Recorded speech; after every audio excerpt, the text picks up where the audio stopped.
పోటైనా correct గా పొడిచి ఉంటే పీడ పోయేది. నీ మీద గెలుపు కోరుకుంటున్నాను. నీ మీద గెలిచి అప్పుడు నా భర్తతో ప్రశాంతంగా కాపురం చేయాలని కోరుకుంటున్నాను. నా ఆశ తీరే వరకు నీ మరిది ఆశలు తీరవు.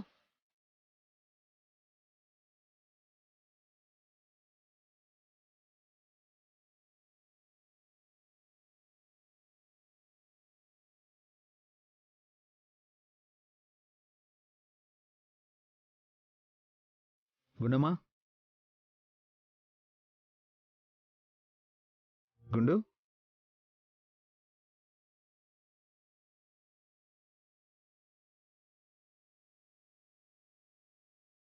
హే గుండు.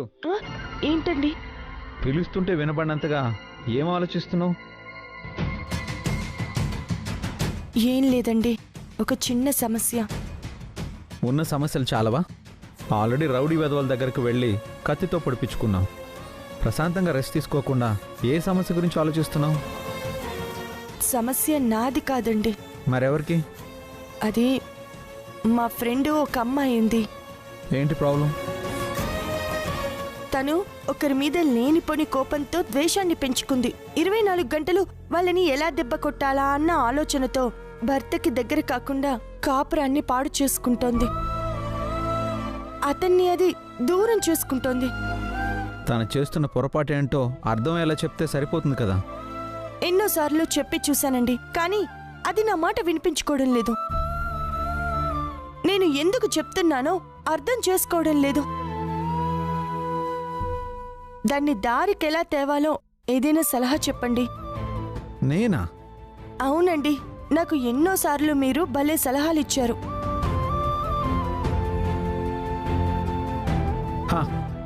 ఒక సింపుల్ సొల్యూషన్ చెప్తా, పనికొస్తున్నావో చూడు. ఏంటండి అది?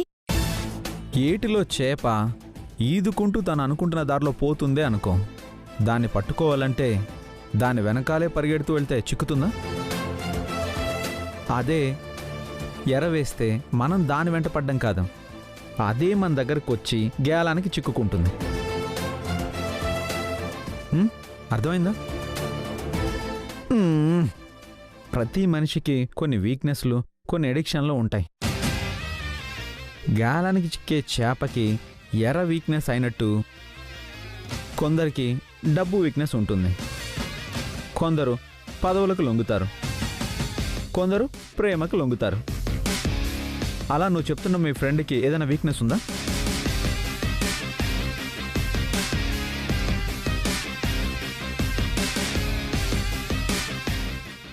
అయ్యో ఏమండి, మీరు సూపర్ సూపర్ అండి, సూపర్ అదిరిపోయింది, సూపర్. అయ్యో లేదండి, మీరు చాలా మంచి ఐడియా చెప్పారు తెలుసా. నేను జనరల్ గా చెప్పానే, నేను దానికి బాగా కనెక్ట్ అయ్యానండి. అయితే అయ్యావు గాని వదలవే. వెన్నుపూస విరిగేలా ఉంది, వదలవు. అమ్మా ఏమండి, మీరిచ్చిన ఈ ఐడియాతో తన మైండ్ ని డైవర్ట్ చేస్తాను. పగ అని పరిగెడుతున్న దాన్ని ప్రేమ వైపు నడిపిస్తాను. నేనేదైనా అంటే మూతి ముడుచుకుంటావు గాని ఫ్యాక్టరీ అనే పెద్ద బరువుని నెత్తి మీద పెట్టుకున్నావు. మొదటి రోజు ఫ్యాక్టరీకి వెళ్ళావో లేదో కత్తిపోటు వరకు వచ్చింది. ఈ తలనొప్పులు చాలవన్నట్టు ఎవరిదో ఫ్రెండ్ గోల నీకెందుకు? అది ఎవరో కాదండి, నా సొంత చెల్లెలే. ఏంటి? అదే తనని నా సొంత చెల్లెలు అనుకుంటున్నానండి. ఇంక నా సమస్యలు అంటారా, ఏదైనా ఒక మంచి కార్యం తలపెట్టినప్పుడు ఆటంకాలు వస్తూ ఉంటాయి. మీకు ఒక విషయం తెలుసా, ఏ పనిలోనైనా ఆటంకాలు ఎదురవుతున్నాయంటే మనం సరైన దారిలోనే వెళ్తున్నామని అర్థం. నీ ధైర్యం ఏంటో తెలీదు, నీ కాన్ఫిడెన్స్ ఏంటో అర్థం కాదు. ఇదిగో ఈ టాబ్లెట్ వేసుకుని పాలు తాగు. మీరే పాలు తాగించండి. ఏంటి ఆటలాడుతున్నావా? నా మీద ప్రేమ ఉండబట్టే కదా మీరు టాబ్లెట్స్ తెచ్చారు. ప్రేమ నీ మొహం. ఏం కాదు, నీ ఒంట్లో బాలేదని తెచ్చాను. దాన్నే ప్రేమ అంటారు. మీరు తాగిస్తేనే తాగుతాను, లేదంటే తాగను. తాగకపోతే మానే. టాబ్లెట్ వేసుకోకపోతే పెయిన్ నువ్వే అనుభవించాలి, నాకేంటి? సరే. ఏంటే సరే? అని చెప్తున్నాను కదా, నా బాధేదో నేను పడతాను, మీరు పడుకోండి. బా సై నిన్ను ఎలా అర్థం చేసుకోవాలో అర్థమే కావడం లేదు. కానీ మీ మనసేంటో నాకు బాగా అర్థమైంది. ఇంకా ఆపు. మాట్లాడితే ప్రేమలు ఆప్యాయతలు ముసలోళ్ళలా భారతం అంతా మొదలు పెడతావు.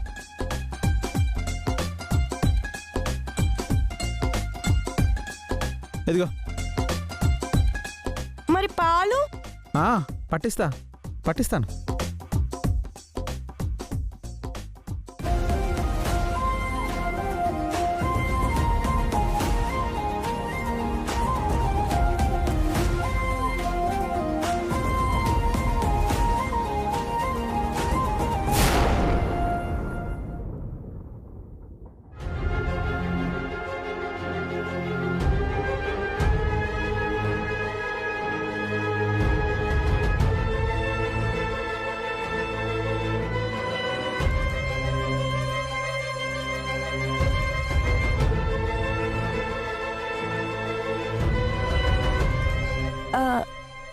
నేను లేవకముందే లేచి ఇంట్లో ఎవరి పనులన్నీ చేశారో?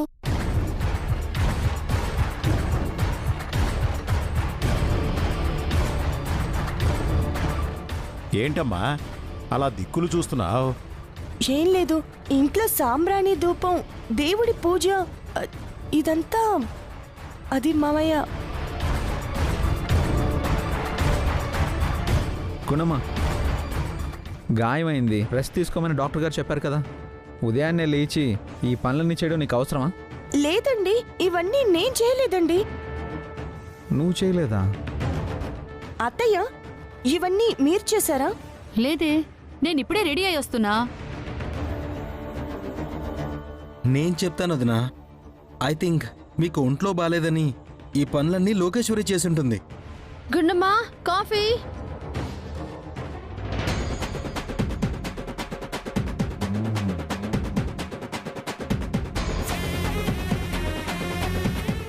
ఏంటి అందరూ అలా చూస్తున్నారు? ఏం లేదు లోకేశ్వరి, గుండమ్మకి ఒంట్లో బాలేదని నువ్వు ఉదయాన్నే లేచి ఇంట్లో పనులన్నీ చేసి దీపం వెలిగించి దేవుడికి పూజ చేశావని పాపం నా తమ్ముడు బాబీ చెప్తున్నాడు. నువ్వు చూస్తే కాఫీ అని ఎంట్రీ ఇచ్చావు.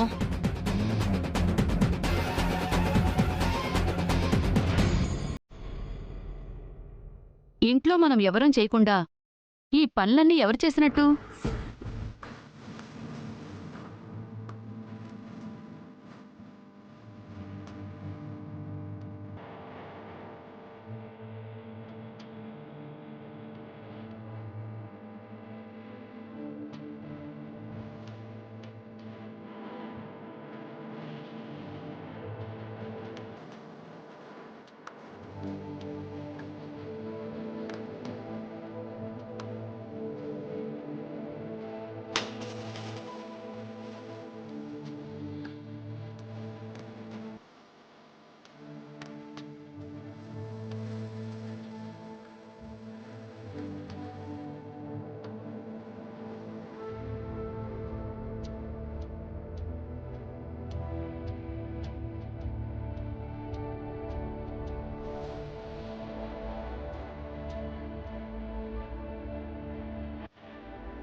చిచ్చి తాతయ్య గారు, ఏంటండి ఇది?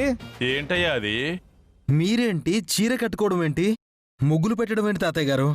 జంబలకిడి పంబేమో. పిచ్చవేనా పట్టిందా కాకి నీకు? తాతయ్య ఏంటిది? ఏం చేయమంటావమ్మా? నువ్వేమో దెబ్బ తగ్గలేదన్నావు, డాక్టర్ ఏమో రెస్ట్ తీసుకోమన్నాడు. మీరు రాకముందు అన్ని పనులు మీ అత్తగారే చూసుకునేవారు. కోడలు వచ్చిన తర్వాత కూడా ఈ పనులన్నీ ఆవిడ చెయ్యాలంటే చాలా కష్టం. అయితే మాత్రం ఇంట్లో ఆడవాళ్ళెవరు లేరా? ఎందుకు లేరు? లోకేశ్వరుని పిలిస్తే వచ్చి చేసేది కదా తాతగారు. పిలవడం కాదు, తమ రూమ్ దగ్గరకు వచ్చి తలుపు కొట్టి మరీ అరిచాను. తమరు తలుపులు తెరవలేదండి. మరి ఇక ఈవిడేమో ఇంటికి వచ్చిన గెస్టులతో ఇల్లు ఊడిపించడాలు, వాకిలి కడిగించడాలు చెయ్యం కదా. ఇక మిగిలింది ప్రసూనాంబ. కూర్చుంటే లేవలేదు, లేస్తే కూర్చోలేదు. అలా అని ఆడదానిలా ముగ్గులు వేస్తారా? తప్పు చేస్తే సిగ్గుపడాలి గాని పనులు చేస్తే సిగ్గుపడడం దేనికి? ఏ మాటకు ఆ మాట చెప్పుకోవాలి కానీ తాతయ్య గారు లేడీ గెటప్లో కూడా మీరు బాగానే ఉన్నారండి.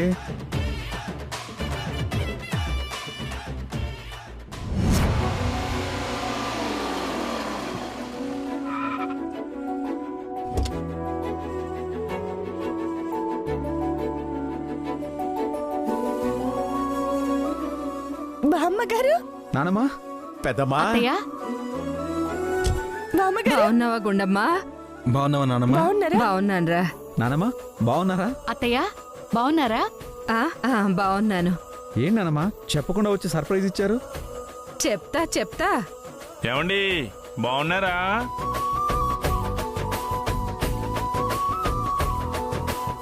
ఈ మేసాలొచ్చిన మొత్తైదు ఎవర్రా? ఇంకెవరు? మా కాకి. మాణిక్యం గారు మీరా? ఏంటండి ఈ గెటప్? మనవరాల కష్టంలో పాలు పంచుకుందామని వేసా. సరే పెద్దమ్మా, రండి. రండి. పద నానమ్మా.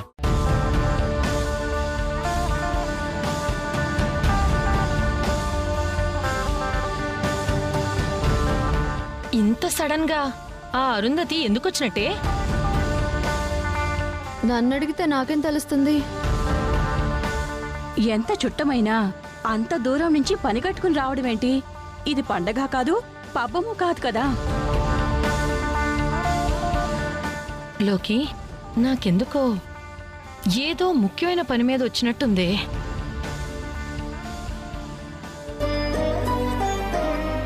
ఏదో మాట్లాడాలని పిలిచావు, దేని గురించి పెద్దమ్మా? మా పరిస్థితి గురించి చెప్దామని. ఏమైంది పెద్దమ్మా? పెద్దనాన్నకు ఒంట్లో బాగోవడం లేదా ఏంటి? అలాంటిదేం లేదురా. ఆయన ఇంకెంతకాలం ఉంటామని. అలా అంటావేంటి పెద్దమ్మా? నీకేం తక్కువ? మా అనుకునే మనుషులు తక్కువరా. మేం లేవా పెద్దమ్మా? మీ ఇద్దరికీ ఊర్లో ఉండడం బోర్ అనిపిస్తే పెద్దనాన్న నువ్వు ఇక్కడికి వచ్చేయండి. మీ ఇద్దరినీ నెత్తిన పెట్టుకుని చూసుకుంటాం. మేమంటే నీకెంత ప్రేమో తెలుసురా. అయితే ఇప్పుడు నేను రావడానికి కారణం మా ఆస్తి మొత్తాన్ని నీ వారసులకిద్దామని నేను మీ పెదనాన్న నిర్ణయించుకున్నాం. ఆ, అంటే ఆదికి బాబీగాడికా పెద్దమ్మా? కాదు, ఇద్దరిలో ఎవరికి ముందుగా పిల్లలు పుడితే వాళ్లకే మా ఆస్తిని చెప్పి వీలునామా రాయించాం.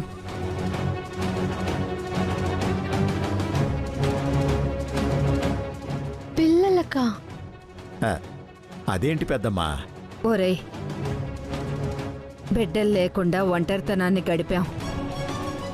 ఇప్పుడు మనవల్ని ఎత్తుకుని ఆడించే వయసుకొచ్చాం. బిడ్డల ముచ్చట ఎలాగూ తీరలేదు. మనవల ముచ్చటైనా తీర్చుకోవాలనుందిరా.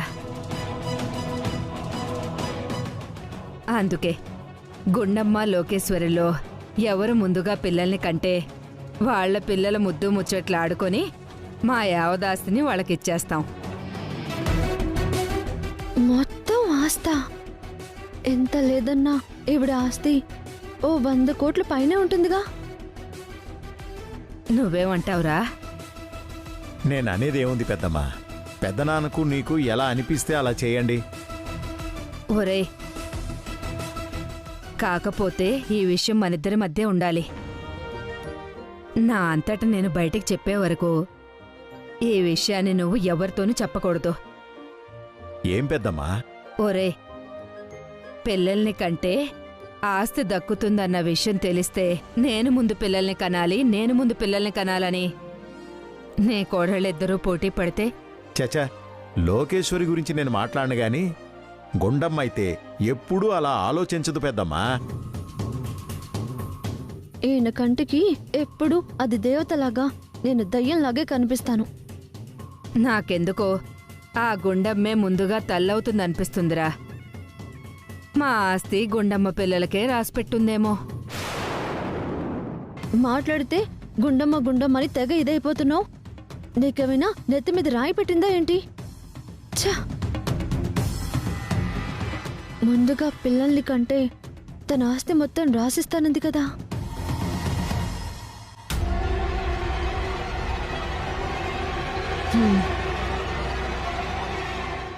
చెప్తా.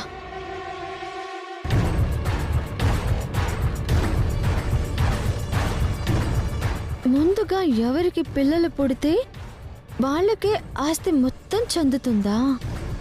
ఈ ఇంట్లో అన్నదమ్ములకి ఆస్తి పంచిచ్చినా వచ్చే ఆస్తి కంటే ఆ అరుంధతి వాళ్ళ ఆస్తి 100 కోట్లు ఎక్కువ. కాబట్టి ముందు నేనే పిల్లల్ని కనేస్తే ఆస్తి మొత్తం నాదైపోతుంది. అప్పుడు నా లెవలే వేరు.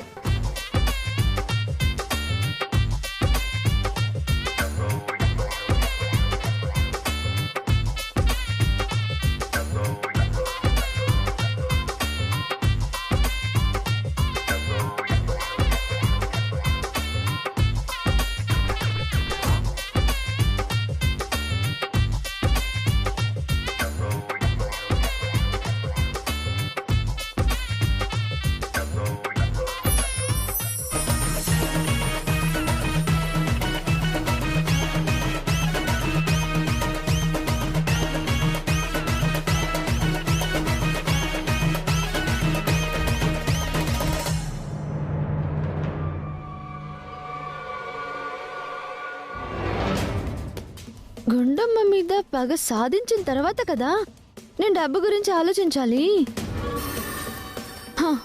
ఆ గుండమ్మ ఎక్కడికి పోతుంది?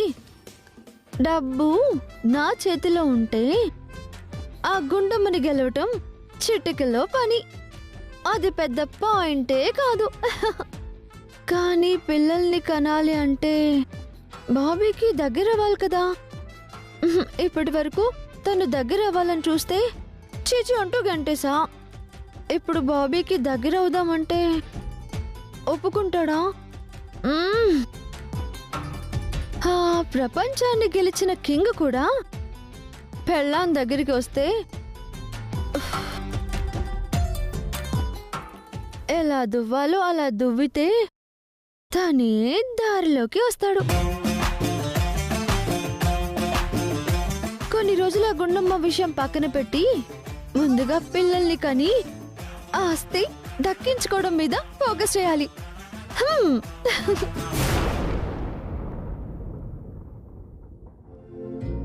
బామ్మగారు, కాఫీ తీసుకోండి. కాఫీ సంగతి తర్వాతే. ఒక్క నిమిషం ఉండు.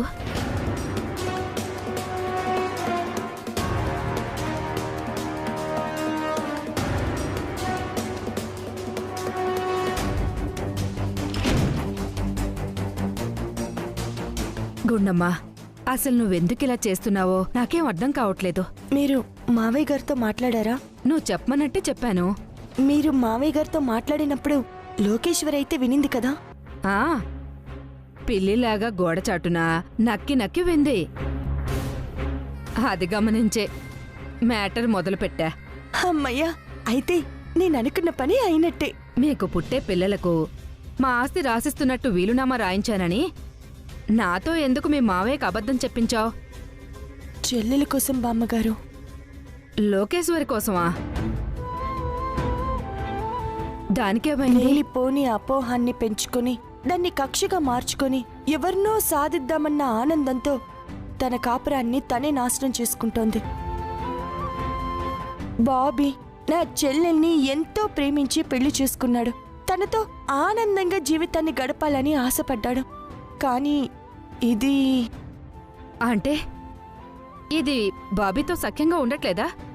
లేదు బామ్మగారు, పెళ్ళైనప్పటి నుంచి ఇప్పటి వరకు ఇది బాబీని దూరంగానే ఉంచుతోంది. ఓస్ దాని మొహం సంతకెల్లా.